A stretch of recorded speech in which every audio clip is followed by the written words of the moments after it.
Welcome to Crosstalk, where all things are considered. I'm Peter LaBelle. 100 years ago, Russia was consumed by revolution and unprecedented violence. It is not an understatement to say the Russian Revolution, or Bolshevik coup d'etat, was the defining moment of the 20th century. How did it change Russia and the world?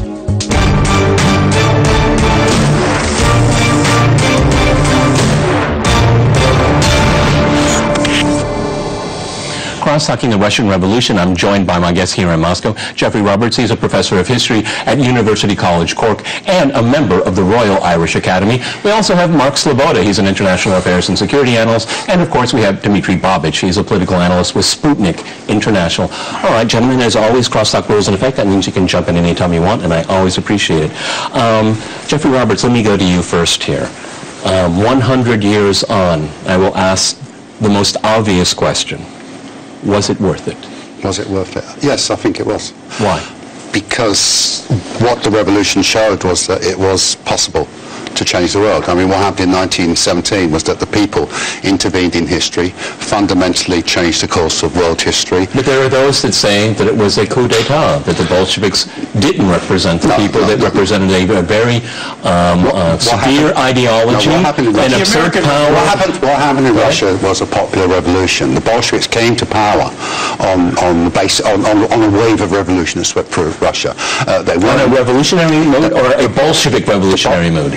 A revolutionary move. The Bolsheviks weren't a majority when they seized power, but they were a very strong minority, and they actually had a majority or a near majority in the urban areas. So the point is, it wasn't just a Bolshevik coup d'etat or insurrection that happened in Russia.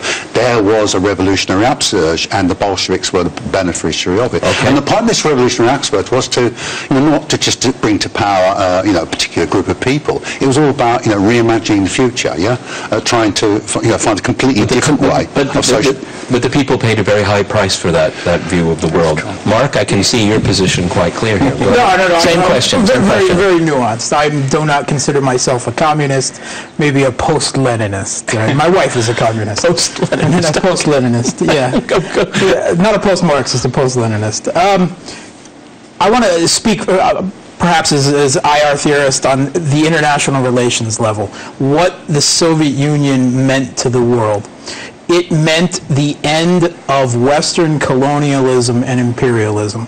Without the Soviet Union, the ability of the Third World to achieve independence, certainly within the time frame it did, it simply wouldn't have happened. But Mark, you can make the same argument that the end of the First World War saw the end of the Western empires. The Russian empire didn't see the end of it set the seeds of it. Eventually did decades later. We just had the collapse of the Russian empire. One cannot say that was necessarily part of the same process. Up until the 1980s, Nelson Mandela, who was supported by the Soviet Union and himself was a communist of sorts, was still opposed by Western governments, the United States, the United Kingdom, up until he succeeded, and then suddenly he's become, the hero rather than that's the whole point. Dima, that's the whole point. Mm-hmm. It's not just about the Soviet Union, it's about ideology. Absolutely. And that is the biggest outcome of that political transformation. You can use revolution, you can use coup d'etat, whatever you choose, but the fact of the matter is the rest of the century, or almost the rest of the century, was defined by the ideology that eventually took power in Russia. Well, there is absolutely no doubt that the Russian Revolution played a role the major role in the 20th century history, and most of that influence was positive. Maybe not on Russia itself, but on the world in general, definitely positive. But what I think is important, and what I think is not discussed in Russia and in the West, we see certain traits of this revolution, the worst ones, revealing themselves very clearly in the West right now. Look, destruction of monuments, monopolization of science and the media. Controlling speech. Controlling speech. The mania of finding spies, not only foreign spies, but people who don't fit a certain ideology at home. So these are scary things. If you ask me about the most negative aspects of the Russian Revolution, I can refer you to the modern West, to the United States, and you will see a lot of them. Okay. But talking about the revolution as a whole, I think we can agree on something. I will suggest you an image. The Russian Revolution was like an elephant in the dark room that three philosophers, three wise men, tried to touch, being blind. To describe. Yeah, one of them touched the leg and said, oh, the elephant is like a column. The other one touched the trunk and said it is more flexible. The third one touched the tail and said it's like a rope. So if you ask me about the Russian Revolution, was it a tragedy for Russia with millions of people dead and a dramatic fall in living standards for the majority, a huge majority of the population? I will say yes. And the living standards were pretty low at the time. Absolutely. Then will you ask me, was it a popular uprising with people basically supporting the Bolsheviks during the Civil War, opting for their own government and not an opposition liaised with the West? Yes. Was it an event that positively influenced the Western countries, that kind of encouraged them to introduce the social safety networks? Yes. Workers' rights, women's rights, literacy. It's like an elephant where you have positive things and negative ones, but the negative ones are now evident in the Jeffrey, West. Is there, I was trained as a historian. One always has to stay away from the sense of historical inevitability. But why did the Bolsheviks win? There were more than one revolution that year, okay? There were different trends that were overlapping simultaneously. Why did they win? Was it just violence? No, the Bolsheviks won, well, three reasons. Firstly, they had popular support, yeah? Secondly, because of Lenin's leadership, and thirdly, because the revolutionary events took place in the context of the First World War. And think about the Bolsheviks in 1917, they were the anti-war party, they were the peace party. That was enormously important to their popularity. The other thing you have to remember about the Bolsheviks, of course, is that when they seize power in Russia, they don't see themselves as just being involved in a Russian revolution. They see their action as part of a broader world revolution. They see the Russian revolution leading to a global revolution. So from the Bolshevik point of view, the whole future of humanity was at stake in their actions in Russia. So, Mark, what went wrong?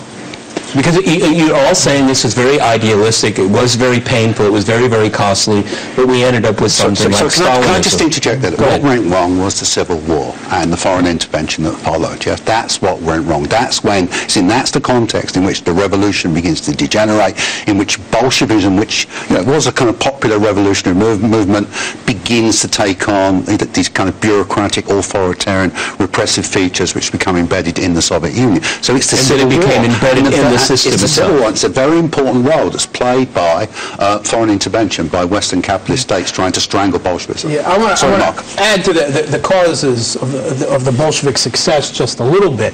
I agree completely with what Jeffrey said, especially the anti-war party aspect of Bolsheviks. When the Kerensky and the Provisional Government seized power after the February Revolution that preceded the Bolshevik Revolution, they wanted to continue the war. This war that many Russia had already suffered some 6 million casualties at that point. The country was suffering from famine. They were exhausted. They couldn't understand why they were fighting what they saw as an imperialist war between imperialist European powers. They wanted out.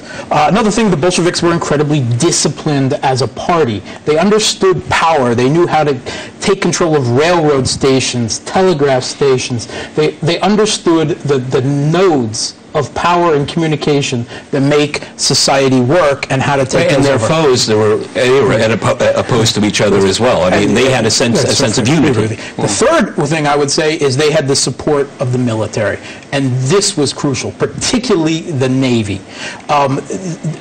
Defections from the military at this point were 34,000 a month. And they were flocking to the Bolsheviks because the Bolsheviks were promising the end of the war. And they supported the Bolsheviks all through the February Revolution up until the culmination with the October Revolution. And without that crucial military support, I'm not talking officers, I'm talking the rank and file soldiers, particularly in the Navy, the Kronstadt sailors, the Aurora, and so on. They were crucial to being able to take power on the streets and hold government buildings. Okay, Dima, Is the ideology, is violence embedded in the ideology, or is that just a political tool to make, to maintain power? Because you know, I think there are conflicting trends. This is an idealistic movement. A lot of things that that we had heard in the 19th century in the socialist labor movement here. But once it comes to pass, once you come to power, you don't want to let it go, and you have to, for the good of the people, or the good of the party, or the good of the ideology. And I think that's also, I agree with the Civil War. But once they had a foothold, they would do anything it took to keep it. Well, I would say that violence is akin to all radical ideologies, including neoliberalism or now capitalism. Agreed. And the mechanism of repression is very simple with radical ideologies. We are right on the footstep towards happiness for the whole world. And who is preventing us from having it? Just 2 million people in Donbass? Smash them, These Alawites in Syria who stick to Assad, kill them. This is the attitude of the West, and that was the attitude of the Bolsheviks, but not from the very beginning. I think it's a very important question why the Bolsheviks came to power. 2 reasons. First, the February Revolution. Now in Russia we don't separate these two things. We're talking about one revolution, not about February and October. And we're going to talk about that. I think it's right, because without February there would be no October. What happened in February was that a bunch of liberal revolutionaries came to power and revealed themselves absolutely unfit to govern. We have very similar people now opposing Putin. They were very good at propaganda, Western-supported propaganda against the Tsar. But hapless. Yeah, 90% of the Russian population in February 1917 were convinced that Rasputin slept with the Empress, that he was a German agent, that she was a traitor. All this nonsense, Was that fake news? Fake news of the revolution. A good point, Mark. And fake news was much more important, because if you talk about the economic situation in February 1917 was not dramatic. Let me jump in People here, were eating a lot better than during the Civil War. After our break, we'll continue our discussion on the Russian Revolution. Stay with RT.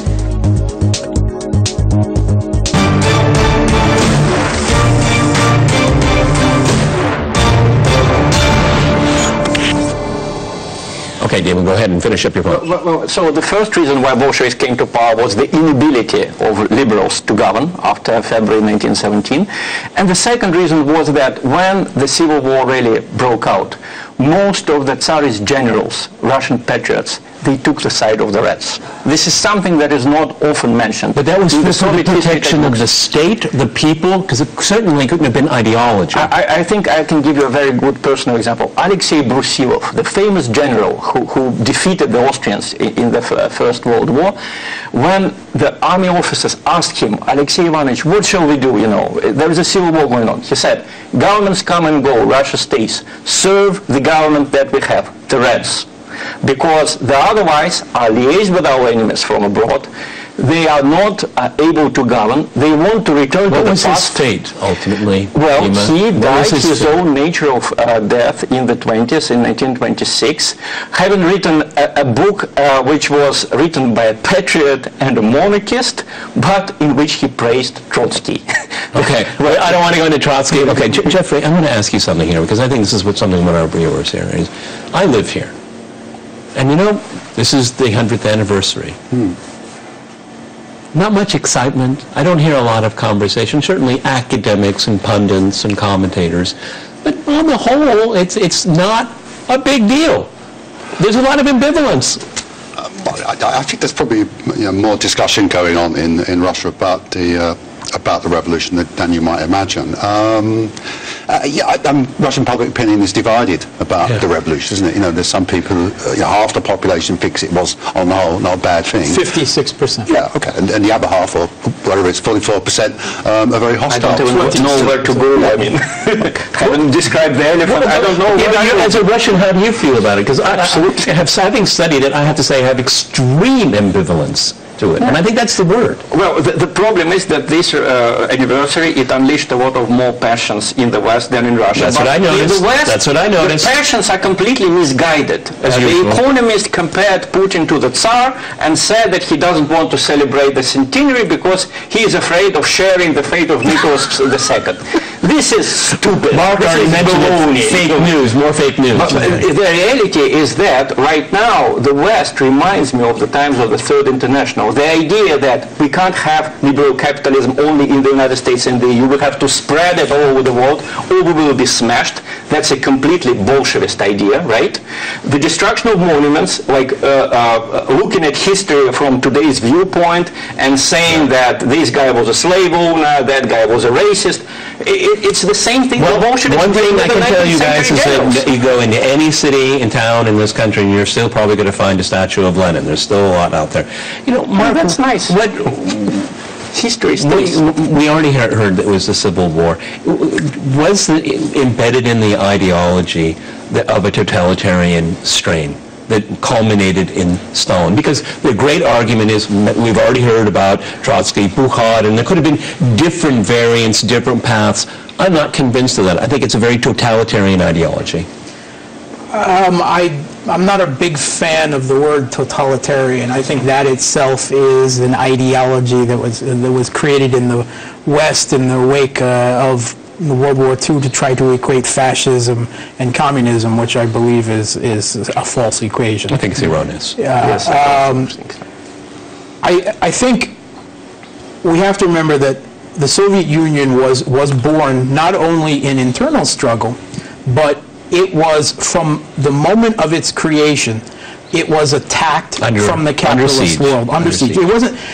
This is left out of a lot of Western history books. That in 1918, the Western powers and Japan, most European countries, the United States, they invaded the nascent Soviet Union in the middle of the Civil War to try to strangle the Soviet Union. Strangle it in the cradle. In the cradle.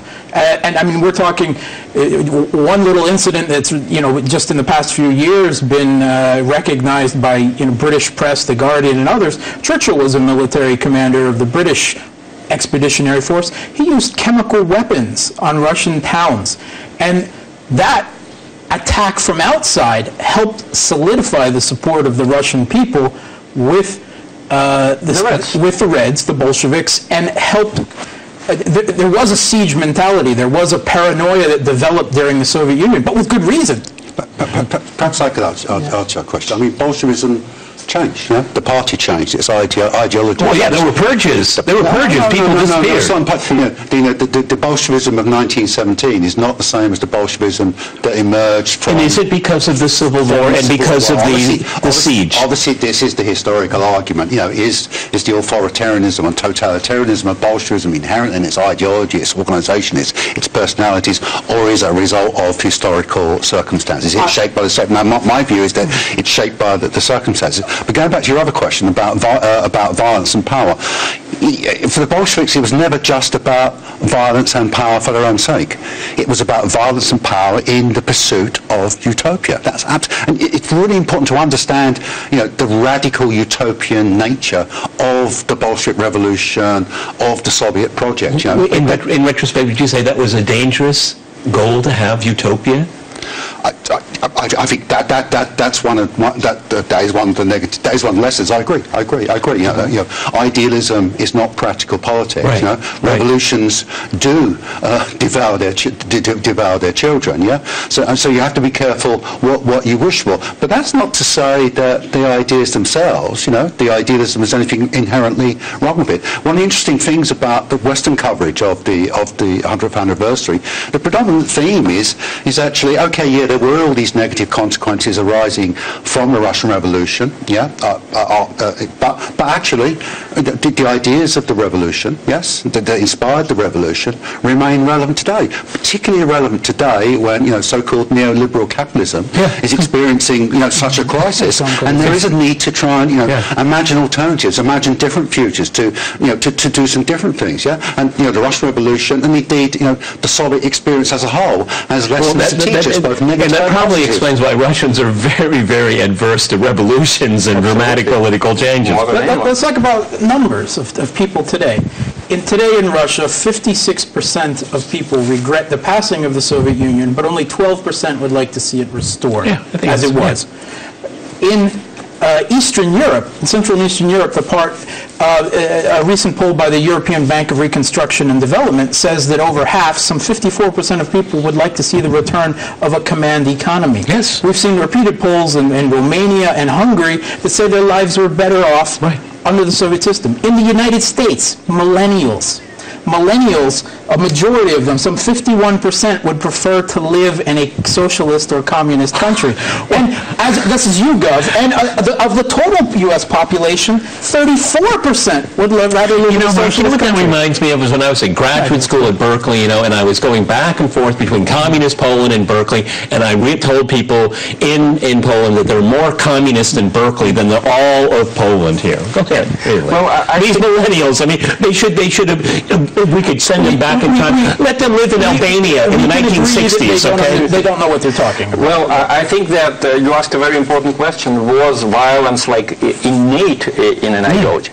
Well, I would say that any utopia, any aggressive utopia, can spawn violence. Look at Pol Pot. I mean, that was a utopia. No, not only Pol Pot. The idea to have something like encouraging feminism in Afghanistan, that's an explosive idea, which has been realized, or they tried to realize it for 20 years. The idea of radically changing Ukraine, making it an enemy of Russia, destroying all the communist past in Ukraine, that's a revolutionary You're just saying idea. absolutism, having absolutes is an extremism. You need violence to make it. Absolutely. To get there. In a way, any change, any drastic political change. We can agree that the Russian Revolution probably taught the West in the past more than it taught the Soviet Russia, so the West avoided a lot of our mistakes. But there are a few things that the Russians learned, and we have got immunized from these wrong ideas from the beginning. For example, let me give you an example. The idea that a writer could be made better or worse by his origin. In the Soviet Union, writers were divided into proletarian ones and bourgeois ones.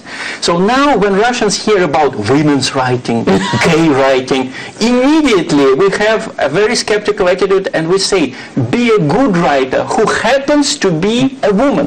Be a good writer who happens to be gay. Well, God forbid the world could learn something from Russia, considering the environment here. So there are certain bits of immunization that we got from this revolution, and one of them is that we're adverse to any kind of revolution now. Rapidly running out of time. Jeffrey, one of the things I think is very interesting is during the Cold War we had this captive nations concept in the West. A lot of people don't understand how much Russians suffered during the Revolution, during the Civil War, during the Second World War, and one can make the argument that the entire breadth of the Soviet Union, its culture, and culture was attacked, and it was destroyed in many ways. I mean, I'm thinking of the Orthodox Church. Okay, a lot of people don't understand how much Russians survived because of the pursuit of utopia and an ideology.